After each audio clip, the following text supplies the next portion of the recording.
I can go, say, I get paid on Wednesdays, right? So I can say to them, it could be Sunday. I could place $1,000 worth of bets and only have a $500 paycheck coming on Wednesday. Mm-hmm. I could be chasing that bet all Sunday long. And if I lose every single bet, I need to come up with $1,000 by Wednesday to pay my bookie. Yeah. And the thing is with FanDuel, where it's and if I don't have that $1,000, I risk getting my legs broken. Yep. They won't ever kill you because then they won't get their money. Yeah. So that's always been something peace of mind with dealing with bookies when I've owed that money in the past, because I've been there. I'm not gonna lie. I have owed bookies money, a couple thousand before. Yeah. And I got out of that. But either way, if you're watching, you know who you are. That helped me out of that jam. And so, but the thing with FanDuel is, if I want to bet $1,000 on a Sunday, I got to have $1,000 in my bank account. Yeah. So you can't get over your head. You can spend your paycheck, but you can't spend it in advance. So that was like my thinking, like, well, at least I'm not going to get into like trouble with the bookie when it comes to FanDuel. And I thought it was more innocent going into it that way. And we talked about it in advance. It's not like I was being sneaky with football. We would give myself a budget. Yep. And I'd work within that range, and I'd play around, and it was no big deal. I'd win some, I'd lose some. I lose more than I win. Let's be real. But it was for the fun of the game. Some people go to the bar and spend $100 in alcohol watching football all day on a Sunday. Yeah. And I haven't had a sip of alcohol in 5.5 years. So instead, I'm spending $50 on football, watching the games to make it more exciting, and I'm not getting drunk over it. So, it wasn't no big deal. And then the problem is that excitement kind of goes away once football ends in February. The nice thing of football is it's on once a week, maybe twice a week, including Monday nights or Thursday nights, depending on who's playing, if you want to put some money down. And then football ends. And then baseball starts. And for those that don't know, baseball is 7 days a week. Yeah. And yeah, when I say you could find, I mean I found myself betting 7 days a week, real fast. And with baseball comes, you have your 7:00 games, and then if you lose the 7:00 games, you're like, fuck it, there's 10:30 games on the West Coast. I can win my money back. On Wednesdays and Thursdays, there's 1:00 games, 4:00 games, 7:00 games, 10:00 games. Yep. I can bet all day. So what happened when you ran out of your budget then? What's that? What would happen when you ran out of your budget then? What budget? Because I was hiding it. Let's be real. I we weren't talking about the baseball budget. It was, I was on my own, and just doing whatever, I would be like, oh, what was it? $10 a day or something like that? Was that what it was? I could bet $10 in a day. Is that what it was? Something like that. Something like that, yeah. And let's, and there were times where like I hit pretty big, Mm-hmm. But it still would be, we were more in the negative than the positive, or at least even Stevens, Yeah. Because there was that one bet where I bet $5 and hit for 12.05. Mm-hmm. You remember that? I do. And we had rent due, and it worked out perfect. And then there was another one that hit for like $450. And I think one hit for like $700. So there was a few that hit. But I definitely lost more than I won. Let's be real. And it was becoming a problem. And I knew from my experiences with drugs and alcohol that you got to come clean. We got to figure this out. And, I did. We got into couples counseling last July. And luckily, I have a past good track record when it comes to working a 12-step program. I had been active on NA Zoom meetings at the time. And I was like, I bet you there's Gamblers Anonymous on Zoom. Because, we live in East Bumblefuck, Pennsylvania.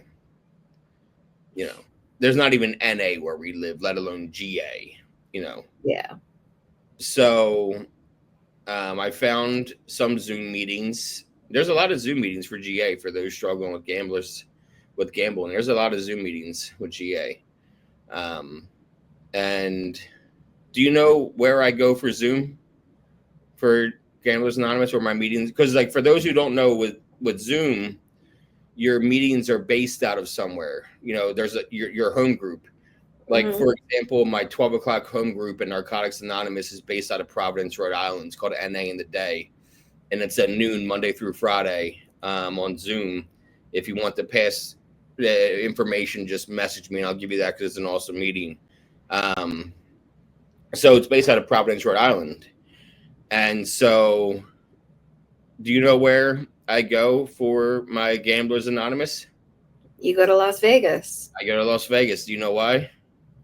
Because if anybody knows how to quit gambling, it's people in Las Vegas.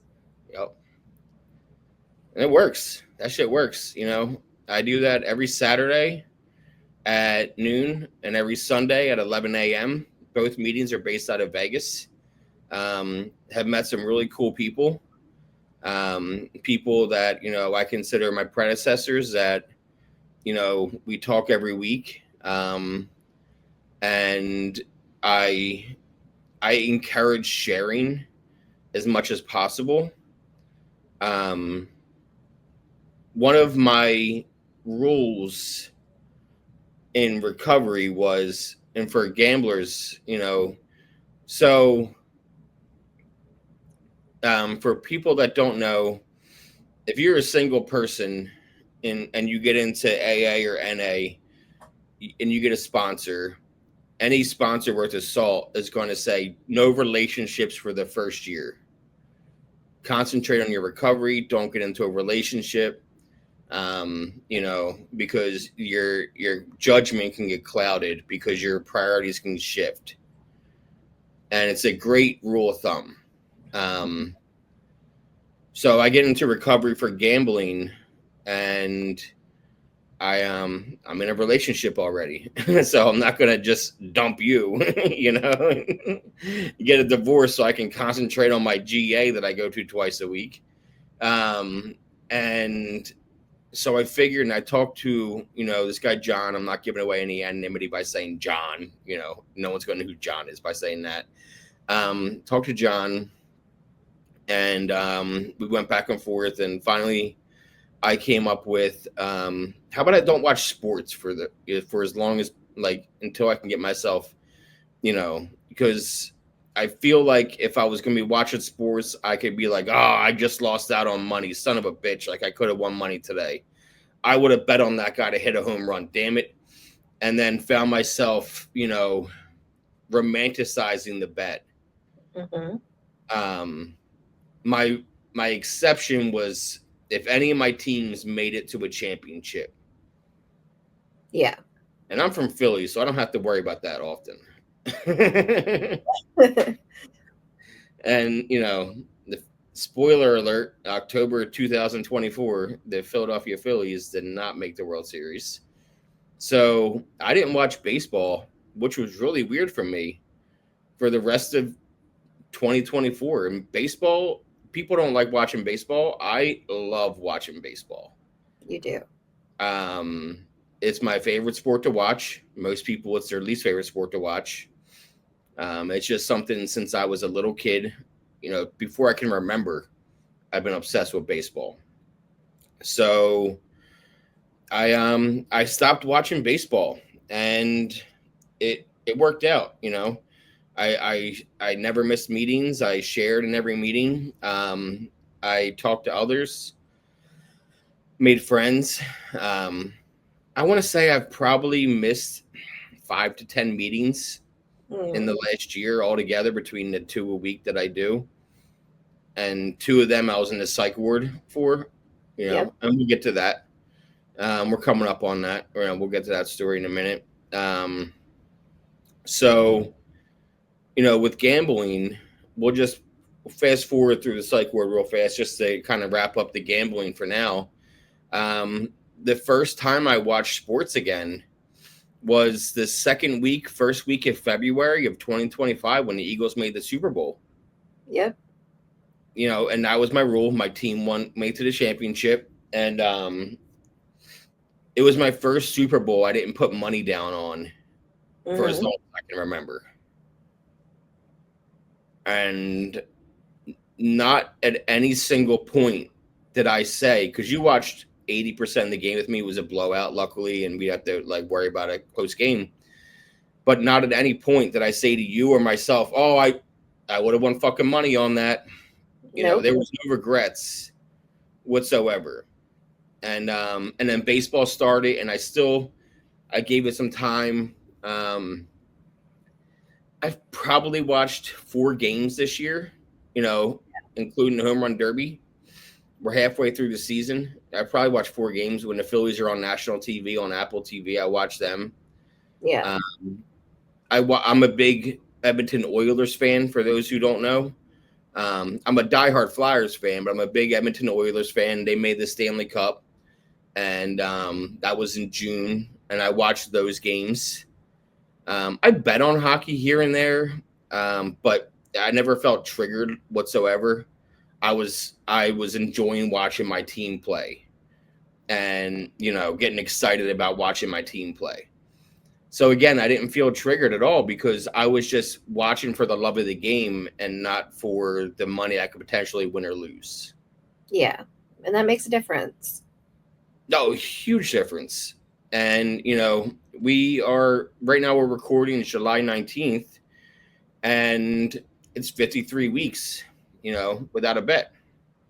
It's been a year and a week.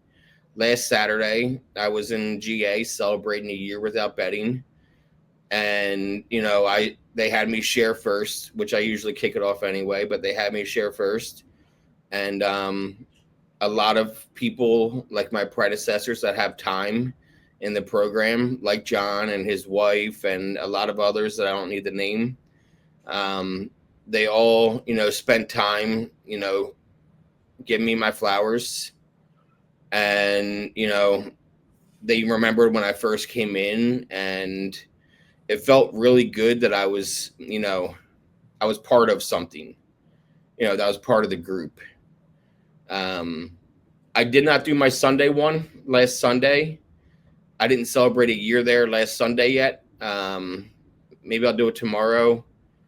We'll see. If you remember what happened a few weeks ago on that Sunday morning meeting, there is, this is a problem with meetings sometimes where, even though I have a ton of experience and I know better, and you deal with this too with recovery, Dharma, I know sometimes one person can ruin an entire meeting for everybody else, or at least, ruin it for you. And in this case, it ruined it for me, where I was sharing and I was talking about progress, not perfection, the saying and what it means to me. And I was talking about it. And all I was doing was literally verbatim off my phone reading the definition of perfection. That's it. Halfway through the definition, an old timer and for those who don't know, an old timer is someone with time, in the program. An old timer who's co-hosting a meeting interrupts my share and says, "Whoa, whoa, whoa, whoa, whoa! That is not GA approved literature. You cannot read that. Please stop your share right now about what you're reading and direct it towards GA approved literature." And I said, "What? Like, what are you talking about? Like, I'm reading a definition that has to do with recovery. Yeah. Like, what do you?" And then I logged off. I was so upset. I sat there off camera for a couple minutes, and then somebody else started sharing about progress, not perfection. I said, "Fuck this," and I logged off. Yeah. I did join the meeting the next Sunday, but I didn't do it last Sunday. I just didn't feel right. I just was in my head about it, and I didn't go. Maybe I'll go tomorrow. But either way, we get into couples counseling because of my gambling, and that was going really well, and things were going really well with us. Mm-hmm. And then November, I really kicked it into gear with recording. So if you're watching this and we recorded an episode in November and you haven't seen your episode air yet, be on the lookout. It will be airing soon. In September, I'm releasing September's Recovery Month, National Recovery Month, and I'll be releasing a new episode every single day in September. And I can do that because I have such a backlog of episodes from all November that I was recording. And because I was going to release all December. Then I quit smoking cigarettes. Well, that was your first attempt at quitting smoking That was cigarettes. my first attempt at quitting. Yes, I got the patches, and I was at like 10 days, 8 days without a cigarette. And who uses my chart here? Who has experience with my chart? If you're watching the show, I know that my chart is not just in our area. I know that everyone knows what my chart is if you have a healthcare provider. And at that point, I hadn't taken any benzos. I had quit weed. If you recall from watching my show in season 6, April 1st, I quit smoking weed of 2024, and I quit benzos. I had a problem with Valium, and I was smoking weed all day, every day. So April 1st of 2024, I quit smoking weed and I quit taking benzos, and I was going strong NA 5 days a week, and I was doing really well. Then I was like, okay, I can quit smoking cigarettes now. I'm ready. It's been 25 years. I can do this. And because you had quit vaping July 9th, a couple of days before I quit gambling. I'm going to hold on because the internet just cut out on my end. No, we're good. And You're good. Like 60% of what you just said. Okay. Yeah, you're good. I'm just gonna roll through it. What I was saying is you had quit vaping July 9th, right before I quit smoking, right before I quit gambling. And so I was like, okay, I'm ready to quit smoking too. I don't vape, or I didn't vape, and I still never vaped. But I was like, I'm ready. And at that point, I was about 10 months clean from benzos and weed. You had quit smoking weed October 1st, which still you haven't smoked. I'm very proud of you. Thank you. And so I quit, and about 8 or 10 days in, I can't remember, I was feeling really overwhelmed. Like I didn't have that escape of smoking a cig. I for those who don't know, I work from home 12 hours a day, 4 days a week. And I take phone calls all day long, and for a hospital system. And I get yelled at a lot. I always say no one calls their doctor in a good mood. You're calling your doctor, you're most likely not having a good day. Yeah. So I'm used to like popping out for a smoke and just kind of, feeling better that way. And I didn't have that release anymore. And I was really trying to stick with, the not smoking for, to prove I could do it. And on like a Sunday, maybe even a Monday, I had a really shady psychiatrist. Let's be real. You never really liked him. Nope. We'll call him Dr. Ryan. There we go. We'll call him Dr. Ryan Solowanowitz. I don't give a fuck. And so I messaged him on my chart, and I said, "Hey, I'm struggling with the anxiety. I need some benzos again." Like I wasn't even like trying to dance around it. He said, "How about giving more Valium?" And I said, "No, I quit Valium April 1st. I don't want Valium again." And he goes, what do you, Ativan? I said, "No, Ativan's not working. Like, I need something strong." He goes, "Okay, I'll give you 1 milligram of Xanax. I'll give him 90 of them. 3 days, 3 a day." I'm like, "Okay, we'll start there." And I pick up the script on like a Tuesday. And I want to say by Saturday, they were gone. Saturday, Sunday. Right. It didn't take me long to go through 90.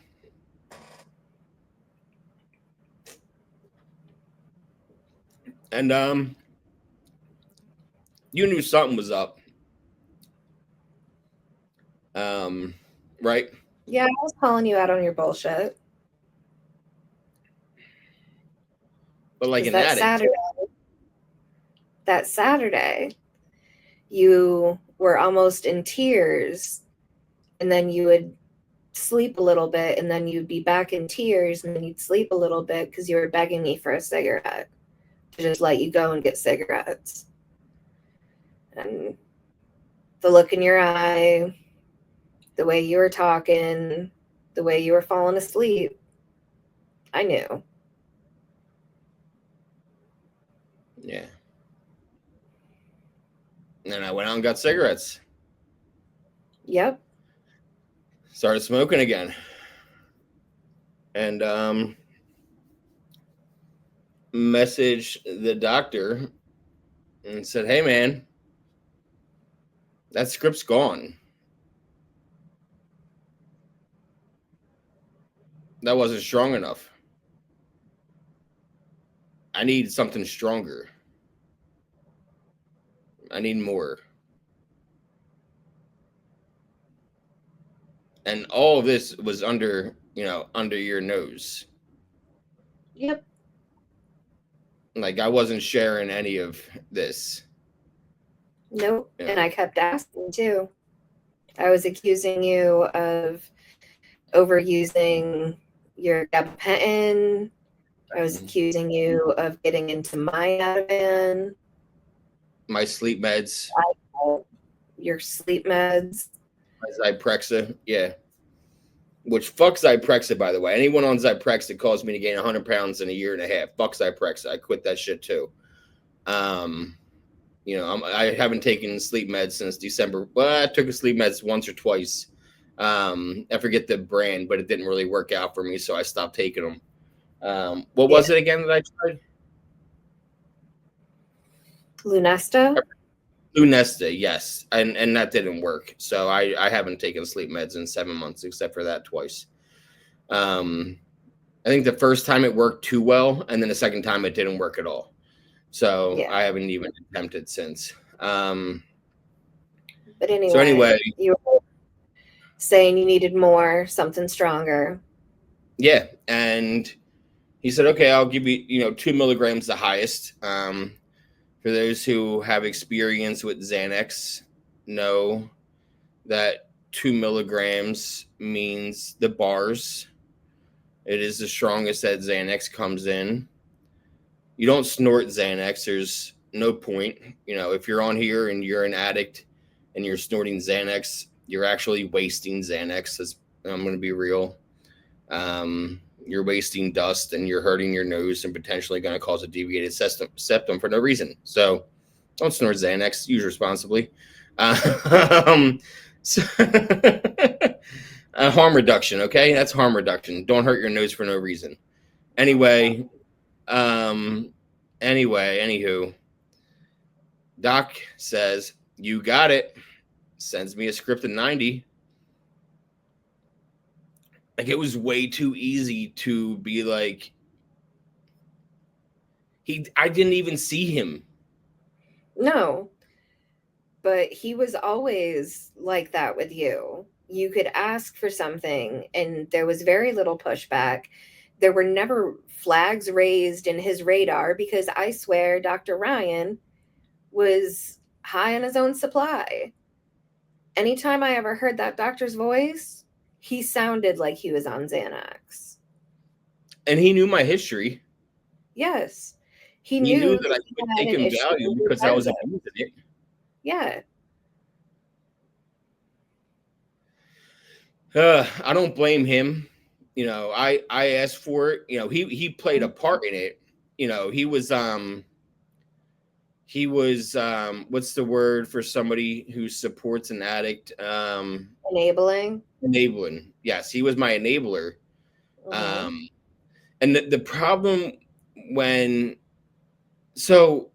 most problems come with addiction, and couples especially is like we talked about with gambling earlier. You blow through money to get high. You blow through money to bet on sports. The problem that you can hide with prescription medication abuse is, for $1, I'm high for a week or two. Yeah. You know, let's be real. It cost me a copay of $1 and I'm high as fuck. So that's, you know, one of the many problems, you know, that come with, but you can hide a little bit because, you know, I spent that in change. The script with the bars, I took 4 fucking quarters in the Rite Aid and picked up the script. You know, didn't even have a dollar bill because I at that time I wasn't in control of any money because of my gambling and being early in recovery from gambling. So I wasn't to be trusted with money. I get it. You know, and I was okay with that. So I needed to like get a dollar. Not hard to do, to get high. So yeah, you know, I took 4 quarters out of the car. You know, we keep the change, you know, like everybody else does in the car, and got my scripts. And and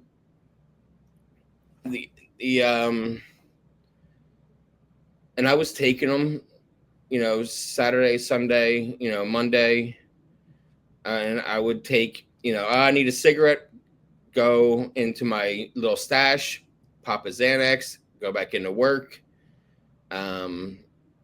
and continue with my day, and so on. And so for those that don't know, my work schedule is Monday 7 to 6:30, which I have long days because like I said, I do NA every day at noon. And since my recovery from April 1st, they allow me to have 11:45 to 1:15 for my lunch break. So that I can attend my meeting between 12 and 1 and have a half hour to like eat something in between. So I do 7 to 6:30 Monday, Tuesday, and then I'm off Wednesday, and then Thursday, Friday, 7 to 6:30, and then I'm off the weekends. So I never work more than 2 days in a row. I love my schedule. I hate my job, you know, most of the time. I enjoy the people I work with, most of them, some of them. Yesterday I got into I got into a little spat with somebody that I work with that was really fucked me up in my head and got me really upset. That's all topic. But either way, you know, my job can be stressful, like a lot of people's. But I love my work schedule so much. You know, I don't mind waking up because I'm an insomniac who's not on sleep meds. I'm up by 5:30 anyway. So it's not much and I don't have to travel, deal with any traffic. I walk from the bedroom and I feed the cats, and then I'm in the office, and I sit down, I put on a podcast. I'm on my laptop right now doing this podcast, and this is where I work. This is my workstation, and this is my podcast area where I watch my pods. And not a bad gig. And Tuesdays are like my mini weekend coming up. It's like a mini Friday on a Tuesday. And it was December 3rd. I woke up and I went to podiatry. I had a podiatrist appointment that morning.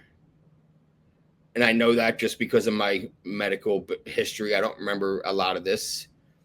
It was my first podiatry ever appointment. I go every 3 months for, whatever, foot care. And we'll just say foot care. I don't have a bad thing. I just have bad calluses and they scrape the shit out of them. And so I work in podiatry too. I schedule for podiatry. I like dealing with I love my podiatrist. My podiatrist is fucking awesome. So I remember meeting her, but I definitely did pop a Xanax or two before I drove there, which is dangerous because Xanax gets you all like loopy, and it's a 35-minute drive to Ellisburg to podiatry, and the roads are definitely windy. Mm-hmm. And it's the winter, there's ice on the road. Luckily, I made it home in one piece, and then I clocked into work. And then I'm like, I need a cigarette. I'm going to pop a Xanax, go smoke a cigarette. Because now I'm smoking again, like we said. Yep. Pop a Xanax, smoke a smoke, come back in, go back into work. Pop a Xanax, smoke a smoke, pop a Xanax, smoke a smoke. And I was going to NA high, this whole time. Yep. Keep in mind, if you're keeping track of all this, my relapse was only like 8 days in. My relapse was not a long relapse, but it was a fast one. This shit went downhill. Papa Xanax, smoke, smoke. Papa Xanax, smoke, smoke. Now it's 6:30. I'm done work. I'm like, well, I'm off tomorrow. Getting you a little bit of high. Like I wasn't high all fucking day. I'm gonna pop 2 this time, and it's December. The sun's down already, and I think I'm just gonna get into bed on a movie or a comedy special. I watch a lot of stand-up, do that. We're going through the night. I figure I'm gonna get a lot of sleep tonight.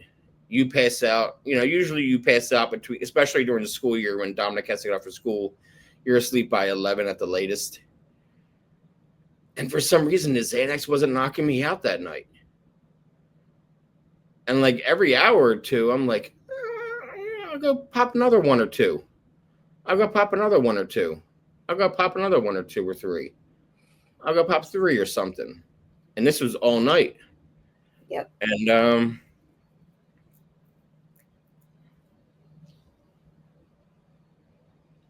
I don't know, by 7 a.m. I took 20 in 12 hours. 22 milligram. Well, you woke up. How was I? You were fucked up.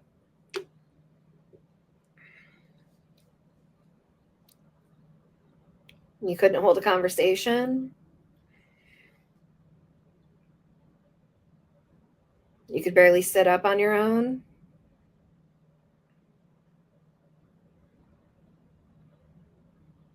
I kept asking you if you were okay.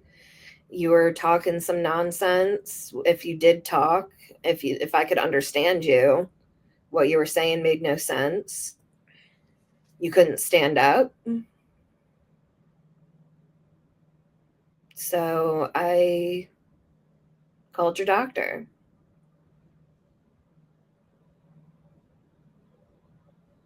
And they didn't tell me what you were prescribed, but they said that I should call 911 because it sounded like you were overdosing. Sure was. For those who don't know, 4 to 5 Xanax bars in the night will annihilate most people. One Xanax bar would put you personally, Mykee, on your ass for 12 to 14 hours. Oh, I know. One, let alone 20. And yeah, I'm a big guy.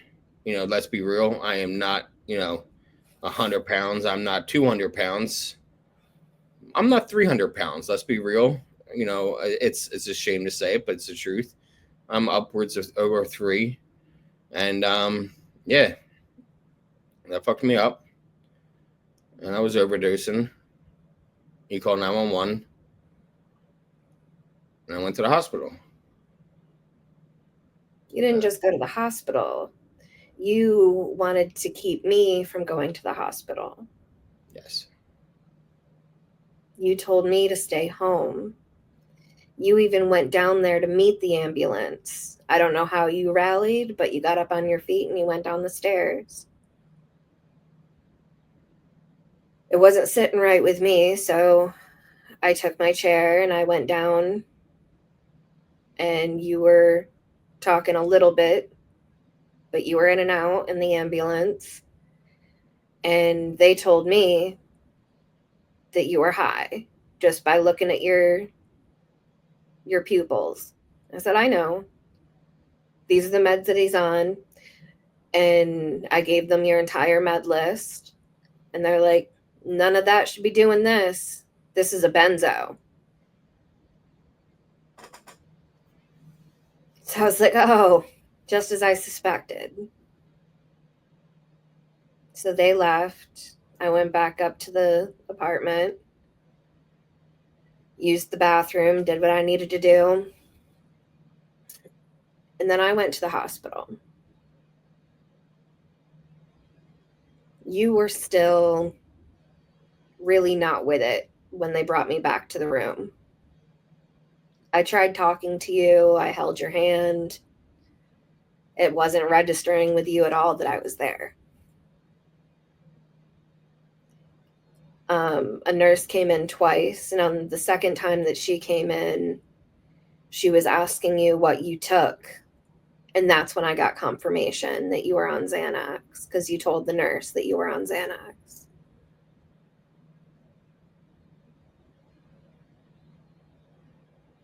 Was that before or after they put the catheter in? Because the only thing I remember from the hospital is them putting the catheter in.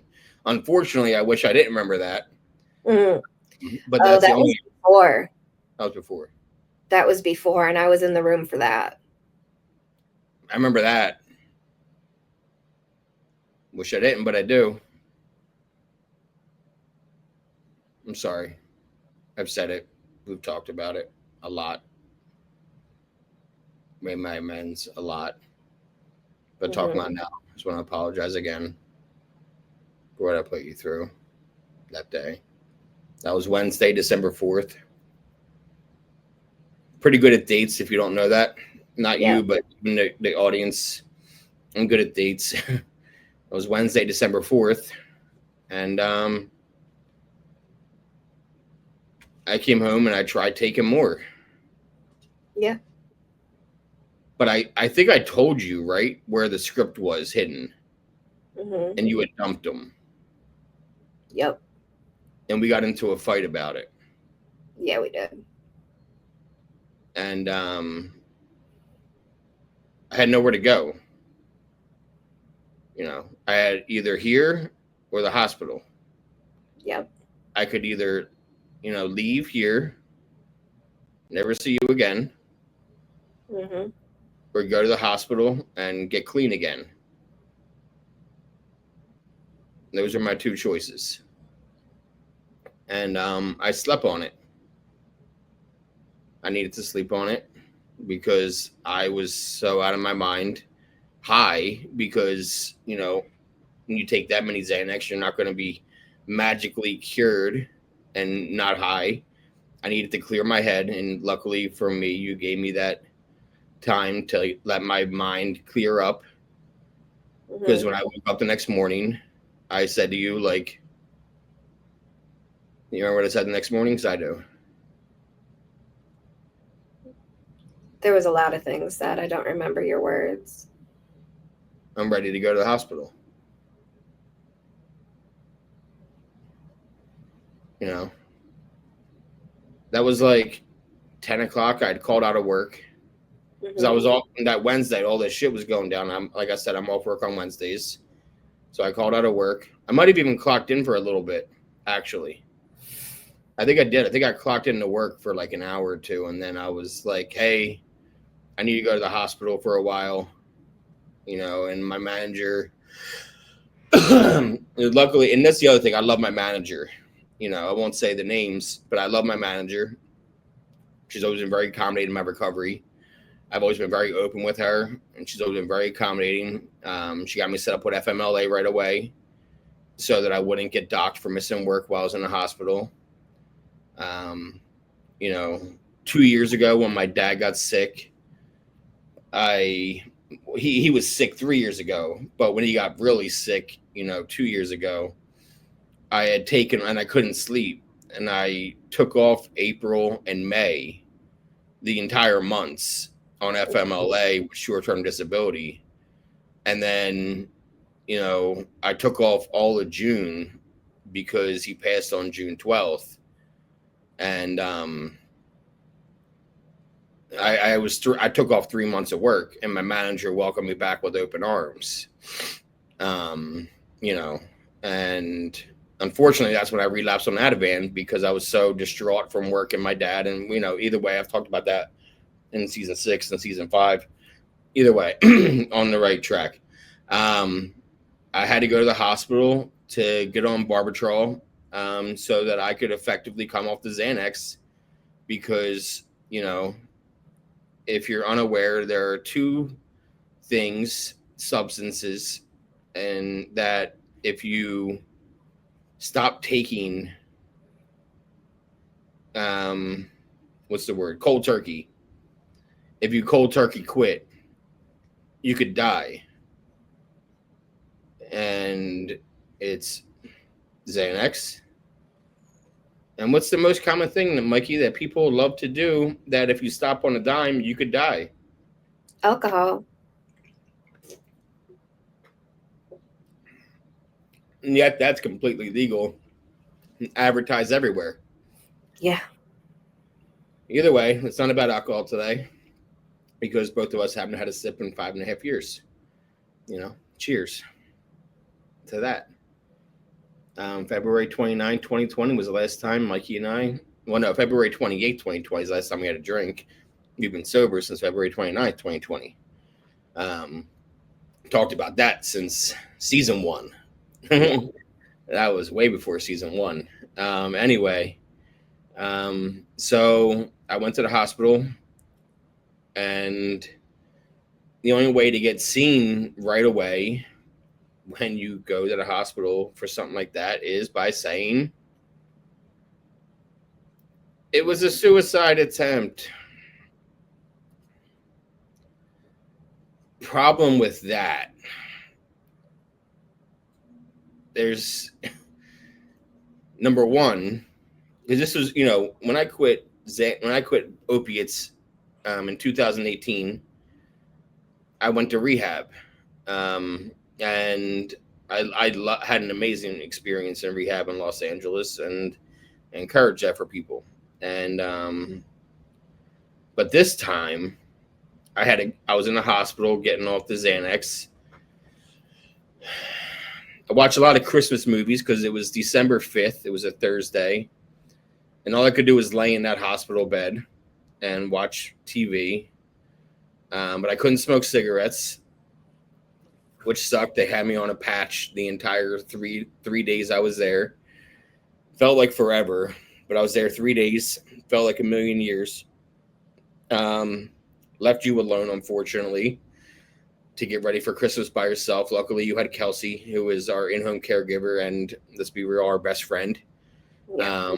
And we love Kelsey. She's amazing for what she does for you and us. And, you know, we're just a great, you know, team between the three of us. Great communication. And, you know, if she's watching, she knows she's loved. And So Kelsey helped a lot with you while I was in the hospital. Luckily, she's there for you and us and Dominic. And thank you, Kelsey, if you're watching. And we, I had a guardian, a 24-hour guardian. It took shifts every 12 hours. They sat outside my door. I could not piss with the door shut. And I get a little pee shy. And also, TMI, I cannot, I am a home court shitter. Yes, you are. I can't do away games. If we're doing sports references from gambling, I can't do away games. I need my spot. I need my bidet. I need to be comfortable. So the 3 days in the hospital, I didn't shit. There was no way I was shit with the door closed, with the door open, with the garden outside my door. And there was no way. On top of not having my bidet, there was no way that was happening. Hell, that the whole time. I was barely able to piss with the door open. I'm a stall pisser, everybody. I am not a urinal guy. Never have been, never will be. I showered the last day I was there, that night before I left. I had found, that's the other thing. We're about to get into that now. We had briefly mentioned the word psych ward earlier in the broadcast. When you say you're going to kill yourself, they have to get you into a psych ward also. Yeah.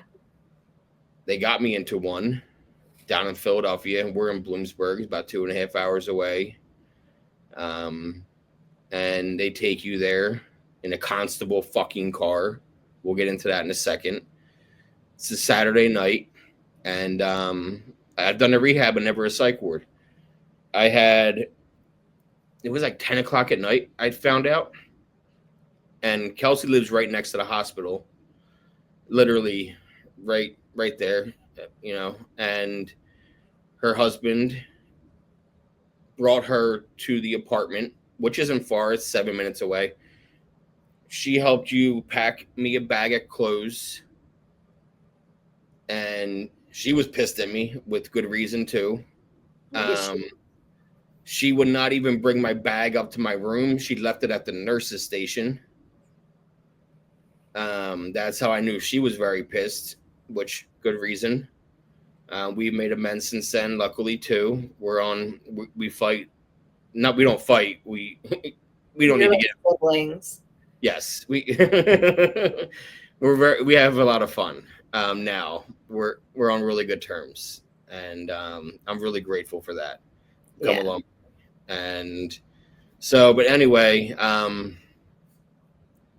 yeah, I get my bag, and I had one cigarette in there, and I hadn't smoked in days. And the nurses are like excited for me. They're like, "You're gonna get to smoke a cigarette finally, JD." And I'm like, "I can't wait. I'm gonna tell the person driving me to the psych ward I need a cigarette, and then we'll get in the car and we'll go down to Philly." And this motherfucker comes Sunday morning. He comes up, and and I've had my phone this whole time texting and whatever, talking to people, talking to you. You had people that don't know, Mykee does Recovery Dharma.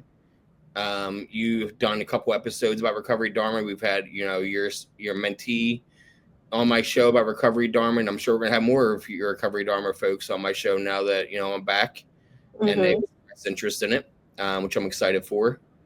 I love hearing all modalities of recovery. It's, for those who don't know, it's a Buddhist approach to recovery, basically, to sum it up in a couple words. And you started your first ever meeting on that Friday night when I was in the hospital. I joined it via It was actually a mental health meeting. It was my first mental health meeting. Yeah. Not my first ever. No. I don't mean your first ever. I mean, you hosted it. Like, it was your meeting that you started on Friday, December 6th. Yep. Friday Night Live. It was the name of the meeting. You named it. I named it, yeah. And I joined the meeting via Zoom from the hospital room. And I think I might even shared. I think I did. and I had my camera off the whole time, but I was there. And anyway, the constable comes up to right outside my door, and I'm like, "Hey, I'm JD," and he looks like a prick right off the bat. And I say, "Hey, the nurses told me," and that's how I phrased it. The nurses told me I'd be able to smoke a quick cigarette before I get in your car before we drive down there. He said, "No." I said, "What?" He goes, "No, absolutely not. There's no smoking on the hospital grounds, sir. Actually, I need your cell phone. I need you to put it in your backpack, and let's get going. Turn it off." And I got to text my wife. And I texted you, and I said, "I got to turn my phone off, I guess. I'll try to text you or call you when I get there, because you won't have my location, because we share each other's locations, not because we don't trust each other, because safety." And so my phone's going off, and he puts my backpack in the back of his car, and it's a fucking cop car. I've been arrested before. This is a fucking cop car that I'm getting into the back seat of. There's cameras, there's bars. It's a constable car technically, but it's a fucking cop car. And he wouldn't even talk. This guy was not even a talkative guy. So, well, I'm just going to fucking snore in his backseat. And I slept the entire way there. And I get there, and I walk in, and I had to do the strip search and the interview. And, it was just not where I wanted to be. But, I made some friends in there. Watched football, that's when I started watching. I did watch football while I was in there. No, that's right. I did watch the Eagles game while I was in there. But I didn't feel like betting. I didn't miss it at all. It was more like camaraderie with meeting people into the psych ward. And then Monday, what? And you were in Philly. I was in Philly. Yeah, went in Rome. I didn't have my phone, so I wasn't gambling. I didn't even have cigarettes. When you're in the psych ward, you're not allowed to have a lighter. Therefore, you're not allowed to have cigarettes. They give you a patch and they give you gum. So, and I made friends quickly because it's me, and I'm a personable guy and talkative, and, I know how to get along with people. So I made friends. One of them actually is from nearby. Matt, and I can say his name because I'm scheduled to interview him next week to be on my show because he's clean now. And you'll hear his story in a few weeks eventually. And we'll talk about Matt in a second because finally it was like Tuesday and I called you, and when you have to stay for at least 72 hours in Pennsylvania when you get admitted for, you remember that phone call? I remember I was kind of cold. And we don't mean the weather, people. If you've been in the psych ward, you know that there's no doors in the bathroom. And if you think shitting in a hospital with the door cracked was hard, imagine in a bathroom with a curtain as the door, with a roommate. My roommate, I forget his name. He had a nickname. He was homeless. There for mental health and drugs. There was a lot of criminals in the psych ward. Dangerous people that were there in lieu of jail time. There was a lot of fights in the 3 days I was there. And I don't mean like, you're an asshole, you're a dick. I mean like fist fights. There were people trying to break out throughout the day all the time. There was this one. We're sitting in group. We're sitting in group, and I could see the door, and these doors are fucking locked down.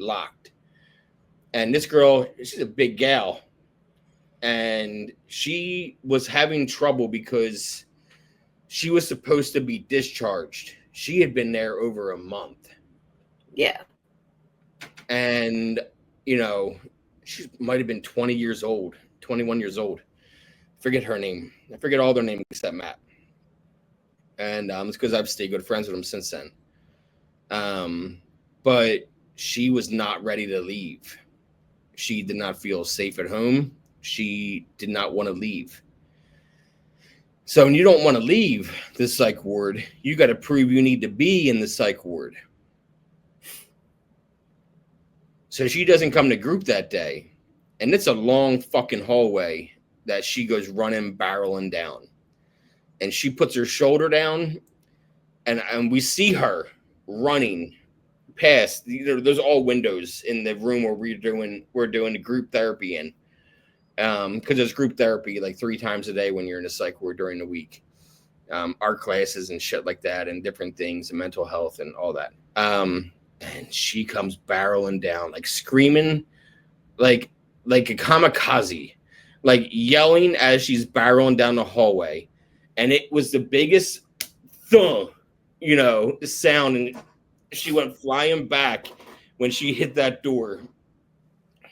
She stayed.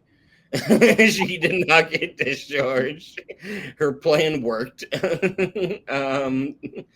And fucking, and I said to you on the phone, I remember saying, like, I got to get out of here. It's not that I'm fearing my life or anything. I got to shit. Mm-hmm. I haven't showered since the hospital because I can't shower in here. I'm too big. It's too small of a shower. I was like, I gotta come home and we gotta make this right. It's like, I gotta get the fuck out of here. And you needed to get permission to my therapist and my caseworker to let me come home, that I was going to be safe if I came home. And against your best wishes, I found out eventually that you didn't even want to let me come home yet. And luckily for me, you let me come home.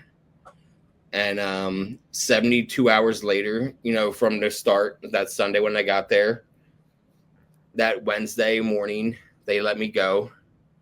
And they gave me a ride back. And luckily this time it was a dude in a Sprinter van. Really nice guy. He played good music. And he let us stop for cigarettes. He let me even stop to buy a pack.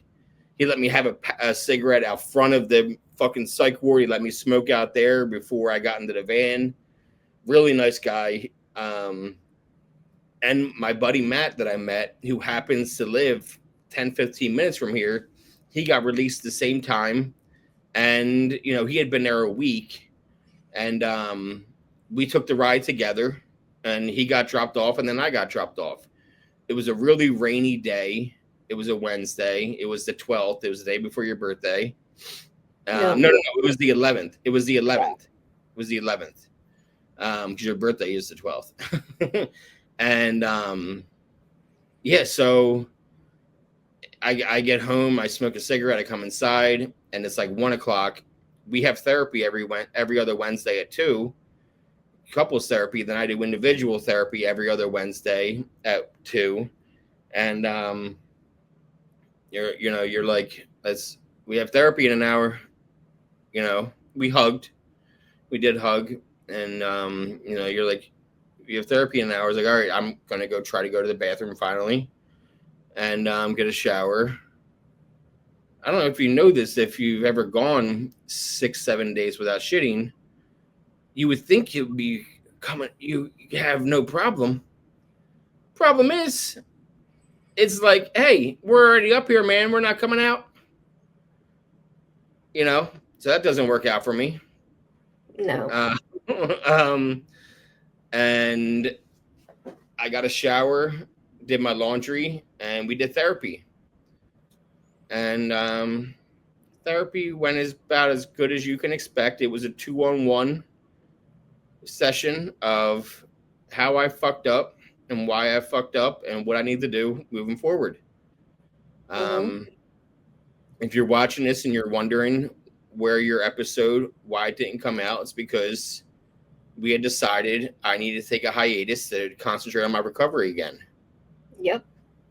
And I was like, yeah, that's a good idea. Like that's a good idea. So, if you're wondering about my bathroom problems, let's just get out of the way. I had prepped for a colonoscopy in the past, so we just followed the ingredients for that, and that took care of it. I was good to go again. No pun intended. Um, and the next day was Thursday. I went right back in and work again because my FMLA was only for a week, and I had my NA meeting, and I shared. I was, a week clean. And my sponsor, was very happy that I shared right away. And the first thing I shared was I'm a week clean, and I need to apologize that for 8 days I came to this meeting high. And I did the right thing. And if you ever go to meetings high and you get clean, I highly encourage to come clean to your meeting and let them know what happened. Be open. And I knew that, this meeting 5 days a week, it was not going to be enough this time around. And I tried this meeting. I tried that meeting. I was, that Saturday, you had a, what do you call them when your recovery Dharma does like a 5-hour thing? Oh, a retreat. A retreat. And you're like, hey, welcome home, but I'm going to be in recovery Dharma from 12 to 6 or whatever, 11 to 5 or whatever. It was a 6-hour thing. Mm-hmm. I'll just do NA all day. I'll go on Zoom and I'll just do NA all day. No big deal. And if you need to, there are 24-hour recovery meetings on virtualna.org. If you need information, message me. I'll get you hooked up with how to get on, virtual NA. You can do the 24-hour meetings, or there are literally meetings all over the world, once an hour, every hour, 7 days a week. It's fucking awesome. I didn't know about the 24-hour meetings, so I just picked and choose individually, and then I found meetings throughout the day, which was good. And then by the 19th, I want to say, I ran into this meeting, looking through the list, and you were doing your 9 o'clock meeting on a Monday, and I was looking for a 9 o'clock meeting to kind of mirror yours since I wasn't going to be with you anyway. And I found Santa Cruz, California, and it really stuck out to me. It was Surfing the Net for Santa Cruz was the name of the meeting, and the passcode to get into the meeting on Zoom is 8675309. And I was like, that's fucking cool. I like that already. I'm joining that meeting, see what it's like. And holy shit, that was my favorite meeting I had ever been to. And the next night was a Tuesday. You don't have a meeting on Tuesday nights. And I'm like, you know what? I'm going to check out Santa Cruz again. And then Wednesday, you have your 7 o'clock meeting that you had started. You had already done your 9 o'clock, but that by this time you had started at 7 o'clock on Wednesdays too, and kind of inaugurated that meeting. What's that called on your Wednesday, 7 o'clock? Lotus and Bloom. Lotus and Bloom. Okay. And I was like, I'm going to do Santa Cruz again, 9 o'clock. Thursday, you do a meeting at 9 o'clock, and I'm like, I'm going to do Santa Cruz again. I have only missed 3 since that December 19th. Yeah, so I only missed 3 really since then. And I love that meeting at 7 days a week. If you're looking for a 9 o'clock Eastern time, 6 o'clock Pacific time meeting, I highly recommend it. It is very laid back, not too laid back. There's a lot of people with time.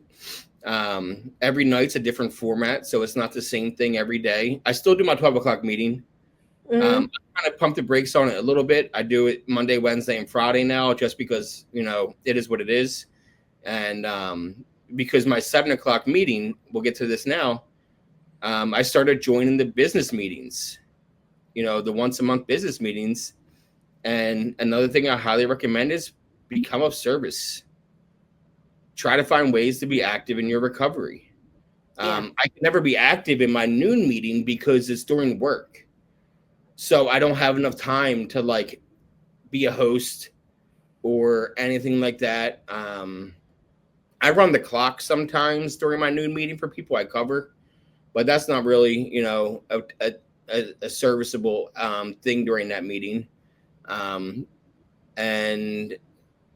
so I started being of service in the 9 o'clock, and my first job was the Serenity Keeper, which means when you're on Zoom, you have to allow people into meetings, and you can pick and choose who you let in depending on like if you trust them. And when I say trust, if you've never been into a Zoom recovery meeting, we have what is called in the Zoom community called Mykee? Bombers, or in recovery Dharma, we try not to use bombers because that sounds violent, and we call them Zoom disruptors. We call them fucking bombers because they come in naked. They come in masturbating, on camera, Nazi symbols, Yep. all over the screen, yelling the N-word, yelling. I wish I wasn't saying yelling, but fucking yelling. Sometimes they'll take over the host duties and kick everybody out of the meeting. It is just these people, I don't know what the fuck gets into their minds, but they love disrupting the meeting, like you said. And yeah, they take over, and it's really horrible what they do. This is on their free time. This is a hobby for them. Yeah, I don't get it. It's So, one of the most lame ways to spend your time. Usually a lot of the time it's fucking incel kids, teenagers, that do it, that are tech savvy, that know how to like project porn onto a screen and all that. And, they do this, that, and whatever. And so, as Serenity Keeper, you want to make sure like, okay, that person is suspicious. I'm going to pin them on my screen and kick them out as soon as they come off camera, do some weird shit. And that happens sometimes. They get smart. They come in like Ryan, like a regular fucking name. And then they come off camera and they're doing some weird shit, and you got to just give them the boot and report them. So that was my job as Serenity Keeper, was to do that. And then I moved on up to host duties, and every Thursday I host a meeting. And then every Friday I continued my Serenity Keeper, and then I had implemented, because, you can come in with new business. So I had implemented a clock, because that meeting you could share with no impunity. You can just keep on talking. So we implemented a 5-minute time clock for your shares. And so I do clock duty on Saturday nights and Wednesday nights, where I run the clock for people. But now we're changing that so that the newcomers that are coming into service work do clock duty now instead, which is good for them because then they pay attention to the shares. And then I keep biting my fucking tongue. And it's nice. I'm of service 4 days a week. And the other meetings I go and I participate and I share in all the meetings. Even when I'm usually hosting, I still share. If no one else is talking, I share. And it's an amazing meeting, and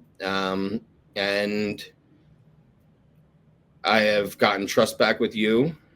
Mm-hmm. I do my therapy. I'm very open with my therapist. You and I talk about things. When things happen, we talk about them either together or in therapy, and we don't hold resentments in. We talk about shit. We don't hold back. We parent together. We come to, because we have an 11-year-old, and 11-year-olds are going to be 11 and have to learn life. And we have to parent more than you did when they're 8 and 9. 8 and 9, just making sure they don't fall and break their neck. 11, Yeah. you got to make sure they don't, take shit into the real world. And you got to as parents talk about things together and come to decisions together. And, it's really, I think it's going well. We're doing it together. And yeah, like I couldn't be happier. We had a few weeks ago, I had woke up at like 2 a.m. because my sleep still kind of sucks because I'm not on any sleep meds anymore. Like I said, I quit that in December. And, I quit coffee and I quit cigarettes. We didn't even talk about that. I ended up January 1st. I said, I'm going back on the patch. I did the patch for 9-10 days. And then I was like, I don't need this anymore. And I still got boxes. If you need a patch, let me know. I got tons of patches. I even got gum. I got gum lying around. I'm good to go. If you want to quit smoking, let me know. And I haven't smoked a cigarette since January 1st. And no patches, no vapes, no nicotine, no pouches, no fucking chew, nothing. No tobacco, no nicotine. Since January 1st. And a few weeks ago, I was like, I got to stop drinking coffee. And I quit drinking coffee too. So I was drinking a lot of that because of my sleep. And so I don't drink coffee anymore. And I'm drinking energy drinks now, but it's still not as bad because I was going through so much. How much creamer was I going through? Because you do the grocery shopping. You were going through like 5, sometimes 6 bottles of creamer a week. Yep. Like this is my coffee mug. And I would fill up to here in creamer. This spot, like all this would be creamer. And then this would be coffee. Yeah. And I would drink 2 or 3 of these a day. 2 or 3 of these a day. So yeah, I drank a lot of creamer. And, it's not healthy for me. It's not losing weight. I am now. I feel a lot better already. And, I'm working on my I don't eat it. I eat a lot at night, but I don't eat I'm working on it. I'm getting better. You're work in progress. Yes. And yeah, things are getting better. And I feel really good about that. We decided together, like I said, I woke up at 2 a.m. and I'm like, I want to start my podcast again. I'm ready. I think I'm ready. It had been 7 months clean now. At that time, that was a day short of 7 months, I think. And it was a Wednesday. Yeah, it was a day short of 7 months, and it was a Wednesday. And it was the 4th or the 3rd. And I had held it in all mornings. We had therapy that day. I remember. And in therapy, the first thing I brought up, I was like, I want to start my podcast again. I think I'm ready.